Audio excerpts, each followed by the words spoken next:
ቋሚ ኮሚቴ ምክትል ሰብሳቢ ያ ማለት የዲማ ነገኦ ምክትል ማለት ነው። ከሐረሪ ምናምን የውጭ ጉዳይና የሰላም ምናምን ኃላፊ ዲማ ነገኦ አለን የሚሉት ወሳኝ ነን የሚሉት እነዚህ ናቸው። እነዚህ እነማን ናቸው የሚለውን 20 እናስቀድም። ከይቅርታ ጋር 20 እናስቀድም።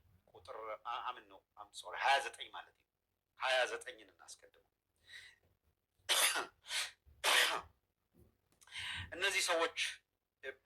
እነዚህ ሰዎች ኢትዮጵያ ወድቃለች እና እንየው እነ ዲና ሙፍቲ እና ለማሸነፍ ጠላቶቻችንን ድባቅ ለመምታት ተዘጋጅተናል ያላችሁት እነሱ የምር ፕራክቲካሊ እነሱ የሰሩት ከሆነ በደንብ አሪፍ የአማራ ሽመል የተሻለ እንደሚሆን ምንም ጥርጥር የለም። የሆነው ነው ግን ከቻላችሁ ቶሎ ውሰዱትና ወደ አማራ ክልል የሚቀበሏችኋል ይላል አይደለ? ዲማ ነገኦ እንዳያችሁት ጠላታችንን ለማሸነፍ ይሄንን የሰራ ነው። በምን ትይዘዋለህ? ቅድም አያያዝ አልቻልክም። ስትመጣ ደግሞ እንደዚህ ክንድ የተገነጠለ መስሎ የሆነ ነገር ብብት ላይ የተቀመጠ ነው የሚመስለው። በግጥማት እንዲህ እንዳልኩ ሁለት አድራል ትመጣለህ፣ ተሰልፈህ ትማረካለህ። ከዚህ የዘለለ አንድ ነገር ኖሯችሁ ቢሆን እንደው የሆነ ይሄን አላቸው ይሄን ልንል እንችላለን። ወደ ቀጣዩ ልለፍ። ጦርነት ለመጀመር በየአቅጣጫው ዝግጅት እየተደረገ ነው። ተዘጋጅተው ሲመጡ እንደዚህ እንደምታያቸው ተንከርፈው የሚማረኩ አካላት ናቸው። የሆነ ሆኖ እነ ዲና ሙፍቲም ሌሎቹም ተሰባስበው ግን የፕሮፓጋንዳ አሁን ጭንቀት ነው የምታዩት። ባጫ በዚህ ጋር ዲማ ማነው ሱሌማን ደደፎ በዚህ ጋር አብይ አህመድ በዚህ ጋር ዲና ሙፍቲ በዚህ ጋር መሳሪያ ይዞ ለመደምሰስ ዝግጁ ነን ምናምን ይላል። ይልማ መርዳሳ ምንድነው ደብረ ዘይት ላይ የሆነ ነገር ሾው እያሳየ ልንደመስስ ዝግጁ ነን ይላል። በሙሉ ቁጥራቸው እንዳለ የኦሮሞ ተወላጅ ጭንቅ ውስጥ ነው ያለው። ማለት የኦሮሞ ኤሊት ሆኖ ብልጽግና ውስጥ ያለ አካል ጭንቀት ውስጥ ነው ያለው። ይሄ ሁሉ የምታየው ፍራቻ ከፍራቻ የመጣ ነው። እነማን ተዘጋጅተው እነማን ተባብረው እየመጡ እንደሆነ ገብቷቸዋል። ወደደም ጠላም ሱሪውን ዝቅ አድርገው በለበቅ ይገርፉታል። ያውቃል። ድሮን አየር ኃይል ገለመሌ አንዱም እንደማያስጥላቸው ያውቁታል። አንዱ ማያስጥሉትም አያስጥሉ ይጀመር በጣም ባጭር ጊዜ ውስጥ የአብይ አህመድ ሰራዊት የት ጋር እንዴት በምን እንደሚፈርስ ግልጽ ነው። ይህንን ለመረዳት ይህንን ለማወቅ የተለየ የጦር ጠበብት መሆን አይጠይቅም። ያለፉት 3 ዓመታት የፋኖ እንቅስቃሴና የአብይ አህመድ ሰራዊትን እንዴት አድርገው ጭዳ እያረጉ እንደማረኩ ማየት ብቻውን ከበቂ በላይ ነው። ሌላ ልጨምርልህ። አብይ አህመድ ድሮን አለው፣ መድፍ አለው፣ ታንክ አለው፣ ዘመናዊ ገለመሌ እዚህ ቦታ ተመረቀ ምናምን እያለ ሰራዊት ሾዋፕ እያሳየ ማነው መስቀል አደባባይ ላይ ምናምን እያሳዩ 3 ዓመት ከፋኖ ጋር ተዋጋ። 4ኛ ዓመቱን እየያዘ ነው። ማሸነፍ ቻለ? በድሮኑ ተዋጋ። አንመርጥም፣ በድሮን እንመታችኋለን፣ እንጨፈጭፋለን አለ። መድፋት ሞርተር አለ፣ ታንክ አለ። አሸነፈ ወይ ነው ንገረኝ። አማራ ክልል እዛ ላይ የትግራይ ኃይል ተጨምሮበት፣ እዛ ላይ ቤኒሻንጉል ገብቶበት፣ እዛ ላይ ሶማሌው ተጨምሮበት፣ እዛ ላይ አፋሩ ገብቶበት፣ እዚያ ላይ በየቦታው የተማረረው ኃይል ተነስቶ ሲያበቃ አላየህም? አብይ አህመድ አልታየህም? በየትኛው መነጽር አይተው ነው አብይ አህመድ ሊያሸንፍ የሚችለው? ንገረኝ። ጦር መሳሪያ የሚዋጋ ቢሆን በደርግ ዘመነ መንግስት የነበረው ጦር ሰራዊት ጌታዬ አንቱ የተባሉ በሀገር ውስጥም ከሀገር ውጭም የጦር አካዳሚ ሂደው የተማሩ አንቱ የተባሉ ታላላቅ የጦር ጠበብቶች ነበሩበት። ሰራዊቱን ይመሩ ታላላቆች እነ መረድ ንጉሴ፣ እነ ደምሴ ቡልቱ፣ እነ ፋንታ በላይ፣ እነ ጀነራል ፋንታ በላይ፣ እነ ጀነራል ደምሴ ቡልቱ፣ እነ ጀነራል መረድ ንጉሴ ወዳጄ አሉ የተባሉ አንቱ የተባሉ ታላላቅ ጀነራሎች የነበሩበት ነው።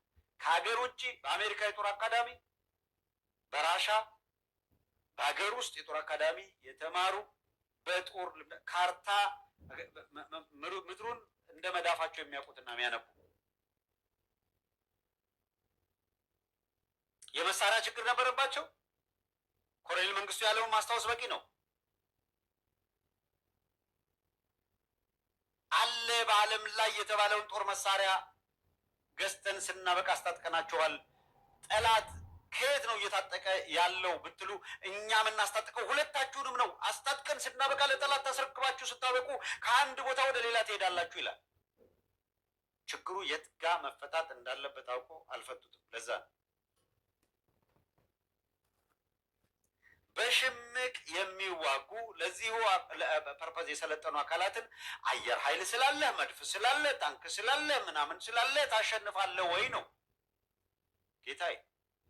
ራሻ ያላትን የወታደር ብዛት፣ ራሻ ያላትን የመሳሪያ ብዛት፣ ራሻ የታጠቀችውን የቴክኖሎጂ አቅም አይተህ ዩክሬን በአንድ ሳምንት ውስጥ አለቀች ተጠናቀቀች የማይል አልነበረም። ራሻ ጦርነቱ ስትጀምረው ያሰለፈችውን ታንክ ያሰለፈችውን ይሄ የብረት ለበስ ምናምን አስታውሰው። ዩክሬን ሳምንት የምትቆይ አትመስልም ነበር። አሁን ራሻ የሆነ ነገር ታወድማለች፣ በአቻ ዩክሬን የሆነ ነገር ታወድማለች። ራሻ የገባችበትን ጦርነት መወጣት አቅቷት ጨንቆባታል። አሜሪካና ኢራንን ተመልከት። በቴክኖሎጂ በእድገት በምናምን ያላቸውን ግዝፈት ያላቸውን ልዩነት አስበውና የጦርነቱ ሁኔታ በየቀኑ ወደ ምን እያመራ ነው የሚለውን ተመልከት። ኢራን በቀን 300 ምናምን ከዛ በላይ ሚሳኤል እስራኤል ላይ በማዝነብ እስራኤል ያንን ሁሉ ሰማዩ ፈንዲሻ ሲመስል እስራኤል ጠዋት ሲነጋ እስራኤል የምትባል ሀገር ምድር ላይ አትኖርም ብለህ እንድታስብ የሚያደርግ አንጀስት ኤንድ ጀስት ዋር ይባላል። ኦህዴዶች አሁን በኢትዮጵያ ውስጥ የሚያደርጉት ጦርነት አንጀስት ነው፣ የጠቅላይነት ነው፣ የጨፍላቂነት ነው፣ ጸረ ህዝብ እንቅስቃሴ ነው፣ ሄጅሞኒ ነው። ሃይማኖት ከብሔር ጋር የደባለቀ ግሪዲ ናሽናሊዝም ከስግብግብነት የሚመነጭ በ16ኛው ክፍለ ዘመን የጀመሩትን የሞከሩትን አሲሚሌት የማድረግ የመጨፍለቅና የሌሎችን ብሔረሰቦች ማንነት አጥፍቶ በወንዶቹም ጨርሶ ሴቶችንና ህፃናትን በጉዲፈቻና በሞጋሳ ስም የመጠቅለል ነባር እንቅስቃሴ የ16ኛ ክፍለ ዘመኑን አሁን የመድገም እንቅስቃሴ ነው። ከወላቡ የተነሱ 4 ጎሳዎች በ4 አቅጣጫ ሄደው መላውን ኢትዮጵያዊ በአሲሚሌሽን እና ዘር እንዳይቀጥል በማድረግ እንቆጣጠረዋለን የሚልና መላውን ኢትዮጵያ በአንድ በእነዚህ ጎሳዎች እንጠቀልለዋለን የሚል እንቅስቃሴ ነበረ። ግራኝ አመድን ተከትሎ የተደረገ እንቅስቃሴ ያን የከሸፈ የወረራ አብዮት አሁን ጊዜ ቀንቶናልና በዘመናዊት ኢትዮጵያ በ21ኛው ክፍለ ዘመን እንድገመው የሚል እንቅስቃሴ ነው። ይሄንን ለመግታት የሚደረግ ጥረት ነው። ጌታዬ የሚዋጋል መሳሪያ አይደለም፣ ኮዝ ነው። ጦርነት ጀስት ነው አንጀስት ነው? አንድ በልልኝ። ኮዝን ጀስትና አንጀስቱን ደግሞ የሚወስነው የፍትሃዊነትና በኢፍትሃዊነት የምትወስነው ፍትሃዊ ጦርነት ነው፣ ፍትሃዊ ያልሆነ ጦርነት ነው የሚያሰኝ ደግሞ ኮዝህ ነው። ላለመጥፋት ነው የአማራ ህዝብ የሚታገለው። ሃይማኖቱን አጠፋለሁ አሉ። በሃይማኖቱ አማራ አብዛኛው ሙስሊሙ ሱፊያ ነው መጥፋት አለበት ብለው ሙፍቲን አሸማቀው አስጨንቀው ከመግደል የጀመረ ነው። እስልምናውን ከመሰረቱ እናጠፋለን ብለው የተነሱት በአዲስ አበባ ዙሪያ ሸገር በሚሉት ከተማ ሳይቀር የአማራ መስጊድ ተለቅሞ ይፍረስ ያሉበትን ቪዲዮ ደጋግመን አሰምተናቸዋል። አማራ መስጊዶቹ እንዳይፈርሱ ነው የሚታገለው። እና አይሻን አምጥተን ደጋግመን አስደምጠናቸዋል። የእነ አይሻን ቃል ወላሂ አማራ አልሆንም እያለች ስለሞተችው ዛሬ የአንሻ ሰይድ ክፍለ ጦር ከፍተኛ እንቅስቃሴ የሚያደርገው ዝም ብሎ እንዳይመስልህ። ጀስት ማለት ኮዝ ያለው ማለት ይሄ ነው። ኦህዴድ የሚዋጋው ከጥንቱ ቢዛሞ ከአሁኑ ወለጋ አማራውን ለቅመን እናባረው፣ የእኛን ቋንቋ የሚናገር የእኛን ባህል ኤክሰርሳይዝ የሚያደርግ መሆን አለበት። በራሱ ቋንቋ በራሱ ባህል እዚህ ምድር ላይ መኖር አይችልም። እንደዚህ እንዳያደርግ ደግሞ ገለንም በጭካኔ አስፈራርተንም ንብረቱን አውድመን እናስወጣው ነው። እዛ ያለው አማራ የሚታገለው ደግሞ ላለመጥፋት ነው። በሰራት ባበጃጃት ሀገር ውስጥ ተለቅሞ እንዳይጠፋ የሚያደርገው ትግል ነው። የትኛው ነው ጀስት ለሰርቫይቫል ላለመሞት የምታደርገው ትግል ነው? ለመግደልና ለማጥፋት የሚያደርገው ትግል ነው አሸናፊ የሚሆነው? ጌታዬ ኮዝ የሚባል ነገር ወሳኝ ነው። ስለዚህ በመከላከያ ሰራዊት ውስጥ ያለ ሌላ ማንኛውም አካል ከኦሮሞ የፖለቲካ ኃይሎች ጋር ሆኖ ሲዋጋ ይሄንን የኃጢአት የነውር አጀንዳ ለማስፈጸም ነው የሚታገለው። ህዝብ የሚፈጅበት ዓላማ የለም። ስለዚህ መከላከያ የሆንክ የመከላከያ አባል የሆንክ ማንኛውም አካል የምታደርገው ውጊያ ይሄንን አንጀስት የሆነ ኢፍትሐዊ የሆነ አደገኛ የሆነ የዘር ማጥፋት ወንጀል ላይ በመሳተፍ ነው፣ እየተሳተፍክ ነው። ለዚህ ነው የማይገባ ነው። ሶ ከፍትህ አንጻር የአማራ ህዝብ ኮዝ አለው። በጀግንነት ከሆነ የወታደራዊ ገና ሲወለድ ራሱ ሲላጭ ይቅለበለባል፣ እጁ ተመላጭ የሚባለው ዝም ብሎ እንዳይመስል በእርዳታም ያመጣውን ከህዝቡም በታክስ የሚሰበስበውን ወዘተረፈ መሬት እየቸበቸበ የሚያገኘውን በማናቸውም መንገድ የተሰበሰበ ገንዘብ የጦር መሳሪያ መግዣ ወታደር በኃይል መሰብሰቢያ አድርጎ ሲያበቃ ያንን ሁሉ አዝምቶ ባለፉት 3 ዓመታት ውጊያ አደረገ።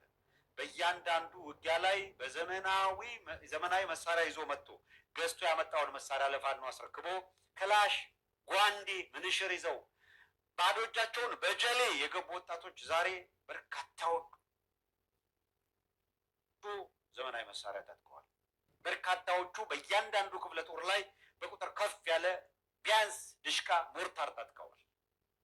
በጀሌ የገባ አሁን ድሽቃ ተኳሽ፣ ሞርታር ተኳሽ ነው። ይሄ የመነጨው ጀስት ስለሆነ ፍትሃዊ ስለሆነ ራስን ለመከላከል ስለሆነ ያለ ኮዝ የሚመጣውን አራግፈው ኮዝ ያላቸው አካል በጀግንነት የተቀበሉት አጥቀው ዛሬ አማራ ክልል ያለበት ደረጃ ይታወቃል። ኦህዴድ ውሃ እያለው ያለው ለዛ ነው። ወደ ትግራይ ህወሓት 27 ዓመት ሀገሪቷን ገዝቷል። ግን ኦህዴድ የሚባል አውት ኦፍ ብሉ ከምንም የሌለ ኃይል ደግሞ ድርጅት አድርጎ መስርቶ ነው። ኦሮሚያ የሚባል ክልል የሚባል ነገር የለም። ሌላውን በድሉ ኦሮሚያ ክልል የሚባል የፈጠረላቸው። በነገራችን ላይ ኦህዴዶች እድሜ ልካቸውን ተንበርክከው እየሰገዱ ሊያመሰግኑት ይገባ ነበረ ህወሓትን ለተሰጣቸው ነገር በሙሉ። እውነት ለመናገር ህወሓት በደል የበደለው አማራውን ነው ካለው ላይ የቀነሰበት፣ እንደ ጠላት እንዲታይ ያደረገው ወዘተረፈ። ጌታዬ ኦህዴድማ ከሌለችበት አመጣባት። ከሻዕቢያ እስር ቤት አስፈትቶ ሲያበቃ ፓርቲ አድርጎ ቀና አድርጓቸው እኮ ነው። አሁን አዩ ኤሊቶቹ የገባቸው አካላት እየተጸጸቱ ነው። እየተናገሩ ነው። ይህንን ምርኮኛ ሁላ ሰብስበን በኮታ ጀነራል አድርገን ነው ዛሬ ፍዳችንን የምናየው የሚል ተንታኝ ሰምቻለሁ ከትግራይ። እስራኤል በኮታ ሰብስበው በኮታ ጵጵስናም በኮታ የተሰጠው ባለፉት 27 ዓመታት ቤተክርስቲያን ወደ ውስጥ አልወደቀችም።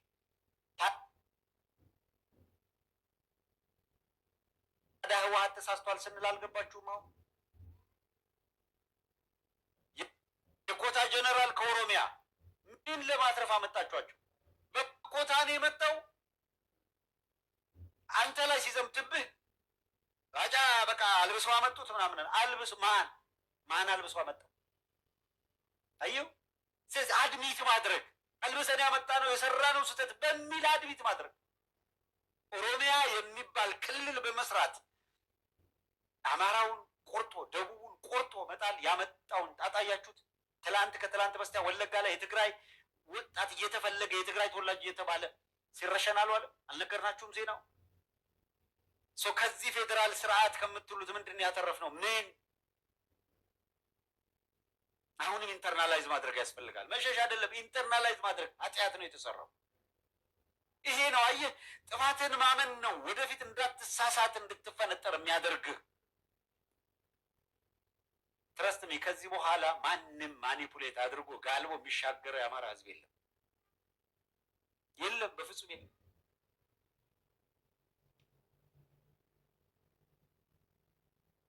ጅራፍ ይዞ ሲወጣ አርሶ አደሩ የጅራፍ አብዮት የጅራፍ ፖለቲካ እናቀዋለን እያለ አብይ አህመድ ተመጻደቀ። ዛሬ የጅራፍ አይደለም የድሽቃ የሞርተር ምናምን አብዮት ነው የመጣለት። ይሄ ነበር የሚሻለው። ጅራፍ ይዞ ለወጣ አርሶ አደር ሊመለስለት የሚገባው የጅራፍ አብዮት እያልክ ማላገጥ ነበር። ኢፍትሐዊ በሆነ መንገድ በጭካኔ እየተገደልኩ ነው እየተፈናቀልኩ ነው ብሎ ለጠየቀ የአማራ ወጣት የአማራ እናቶች አባቶች ምንድን ነው የተሰጣቸው ምላሽ? ማልቀስ ነው። ያልቅሱ ማረብ ስጧቸው አይደል የተባለው? በየአደባባዩ ሰልፍ ወጥተው መብታቸውን ቢጠይቁ መብት ቢጠየቅ አማራው መብት ቢጠይቅ በየቦታው ሰልፍ ቢጠራ አብይ አህመድ ወጥቶ ምንድን ነው ያለው? አንዲት ትንሽ እንቁራሪት ሐይቁን በሙሉ ታውከዋለች። ትልቅ ይመስላል ድምጿ ትንሽ ነው አለ። ዛሬ ሳትወድ በግድ በጆሮ ላይ ሞርተር እየጮኸ ታዳምጠዋለህ። ትዕግስት ሲያልቅ እንደዚህ ነው። ዳሞት አፋፉ ላይ የተኛውን በሬ ቀስቅሰው ቀሳቅሰው ያደርጉት ነው አውሬ ተባለ። ተነገራቸው፣ እምቢ አሉ፣ ዘነበባቸው። ይሄ ነው እየሆነ ያለው። አሁንስ የተደረገው ዝግጅት እንምጣ በዝርዝር። ኦህዴድ ታዳምጣለህ፣ ቁጭ ብለህ የኦህዴድ ካድሬ ታዳምጣለህ፣ ላለቆች ሪፖርት ታደርጋለህ። አይኖ ሞኒተር እንደምታደርጉ አይኖ ሰመራይዝ አድርጋችሁ ዛሬ እንዲተባለ እንዲህ አይነት መረጃ ተቀብ በዚህ በዚያ በዛ ይኸውልህ ከጭ በረምብል ቁጭ ብሎ እያዳመጠ በሳተላይት ቁጭ ብለህ ታዳምጣታለህ።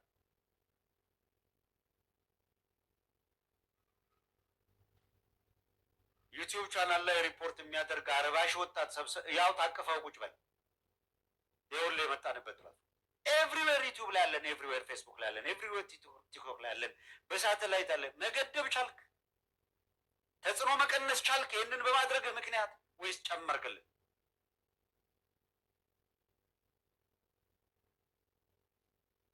ከማብሪያ ማጥፊያው እኩል ለሌሊትህን ሂድና አብራው። የት ጋር ሊያበራልህ ነው? የራሱን ፊት አያሳይም ከሱ የሚወጣው ብርሃን። ጌታዬ ሰሚ ህዝብ አለ፣ የሚያዳምጠን ህዝብ አለ። እሱ ነው ቀን ከሌት እንድንሰራ የሚያደርገን ውጤቱን እያየ ነው ስለሆነ አሁን የኢትዮጵያ ህዝብ ዳር እስከ ዳር እየሰማ እየነቃ የተደራጀ በእናንተ ካልኩሌሽን በኦህዴድ ካልኩሌሽን ቢሆን አማራና ትግራይ ገና ድሮ ጦርነት ጀምረው ይተላለቁ ነበረ። ይሄ እንዳይደረግ ይሄ እንዳይሆን አድርገናል። ስለማናቅ አይደለም። ቲፒኤልኤፍ ቀን እየጠበቀ እንደሚያደባ ስተነው አይደለም። ቲፒኤልኤፍን አይተን የትግራይና የአማራ ህዝብ ግን ወደ ዘላቂ ጦርነት እንዲገባና ለኦህዴድ እድል እንዲያገኝ በር መክፈት ስለማንፈልግ በጥንቃቄ እንጠብቀዋለን። ሌላውን አካል በጥንቃቄ ይሄ ነው ግልጽ መሆን ያለበት።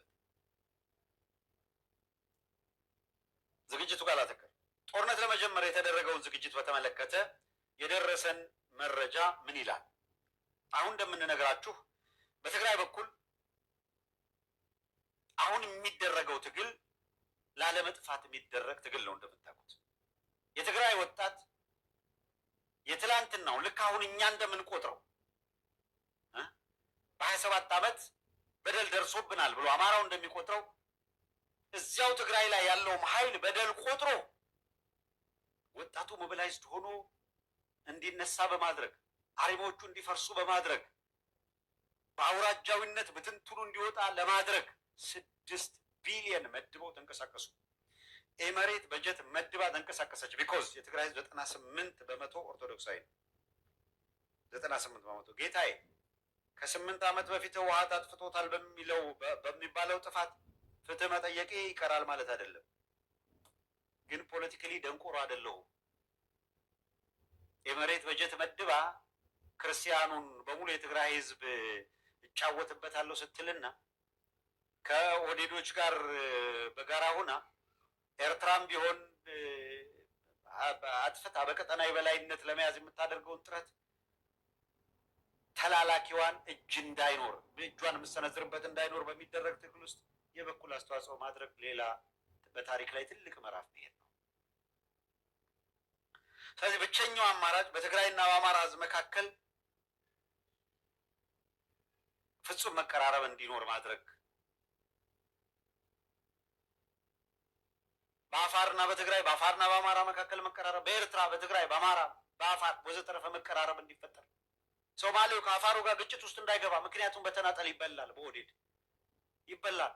እንዳይበላ ከፈለገ ተከባብሮ መኖር የሚችልባት ተፋቅሮ መኖር የሚችልባት ተዋዶ ተግባብቶ በጋራ ማደግ የሚችልባት ሀገር እንድትኖር ካስፈለገ አገሪቷን በሙሉ በገዳ ስርዓት አሲሚሌት አደርጋለሁ የሚለው አካል 4 ኪሎ ላይ እንዲሸነፍ ማድረግ ብቻ ነው። አለበለዚያ ወይ ይጥፉ ወይ ስንጥፋ እንደተባለው ነው። ሲፈልግ ኢኮኖሚውን እኛ የገዳ ኢኮኖሚ ይላል።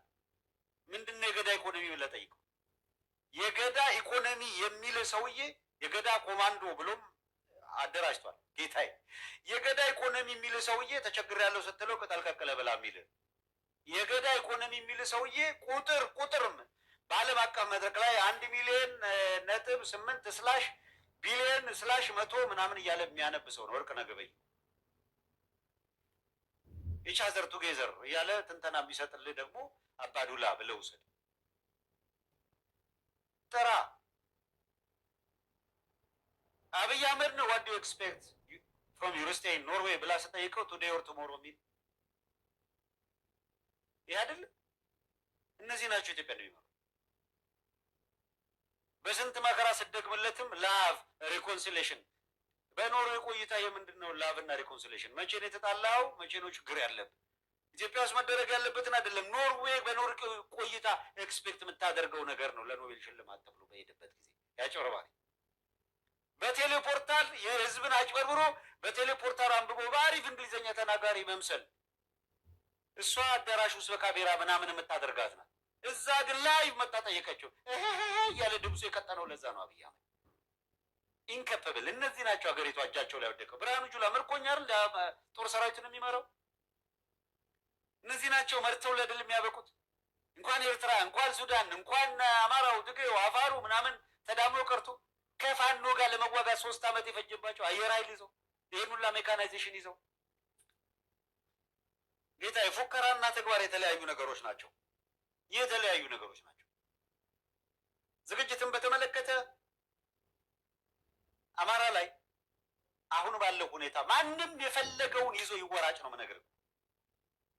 ሰማይ ልቧጥ በጥፍ በጫማ ጥፊ ልምታ ምናምን ብሎ የፈለገውን መዝለል ይችላል። ተጨባጭ እውነታው ግን የአማራ ህዝብ እንደ ህዝብ ተቆጥቶ ከተነሳ በኋላ በአውራጃዊነት በምናምን በመንደር በጎጥ ሊያጓትቱት ቢሞክሩም እንዲህ ብሎ አልፎ እነዚህን ቻሌንጆች ሁሉ ተሻግሮ አንድ አታጋይ ድርጅት ፈጥሮ አታጋይ ድርጅቱን መሪ አድርጎ ዛሬ በእያንዳንዱ ወረዳ ላይ የሚገርም ህዝባዊ ስብሰባ እየተደረገ ስቴፑን እንገራችሁ። የሚደንቅ ድርጅት አፋብን ከተመሰረተ በኋላ ይሄ ሁሉ ጉድ እየፈላ ይሄ ሁሉ በየማህበራዊ ሚዲያው ከራስ ወጣን የሚለው አካል ካራክተር አሳሲኔሽን የሚሰራው እየተራወጠ ምን እያለ የት ጋር ነው የተደረሰው? ቢያንስ ድርጅት ማቆም ተቻለ። ተበታተኑ፣ አለቀ፣ ተከፋፈሉ ሲሉ 4ቱም ጋር ተጠናቀቀ። ምናምን ትቶ እንቀጥላለን። ኦህዴድ ሞከረ በዘተረፈ አለ በየሚዲያዎቹ ምንም ተም የለም። በቃ ጋር ብታይ በእያንዳንዱ ህዝቡ ጋር የምታየው ስሜት የሚሰጠው ምላሽ ከህዝብ የምትሰማው ነገር የሚደንቅ ነገር። ስለዚህ ዝግጅትን በተመለከተ መጀመሪያ ድርጅት መፍጠር ነው። ድርጅታቸውን ፈጠሩ። ድርጅት ከተፈጠሩ በኋላ መዋቅር መዘርጋት ነው። መዋቅራቸውን ዘረጉ። የቀራቸውን እየሰሩ ከዚህ በኋላ ህዝብ ማወያየት ነው። መስመር ማስያዝ ነው። ህዝብ አወያዩ። ህዝብ እያወያዩ በየቦታው ላይ የሲቪል አደረጃጀትና የጸጥታውን የሚያስከብር አካል የኦህዴድ ተወካዮች በአማራ ክልል ብአዴን ይባላሉ። የአማራ ብልጽግና በሚል ስም እነሱ እየፈረሱ አስተዳደር እየመሰረተ ቀበሌና ወረዳ አጽንቷል። ዞን ላይ ጠንጠልጥሎ ያለው ደግሞ ጥቂት ጊዜ ነው። ጓዙን ወረዳ የሸከፈ ነው። ትንሽ ኮሽ ሲል አታገኘውም። ተበትኖ የትም ነው የሚሄድ።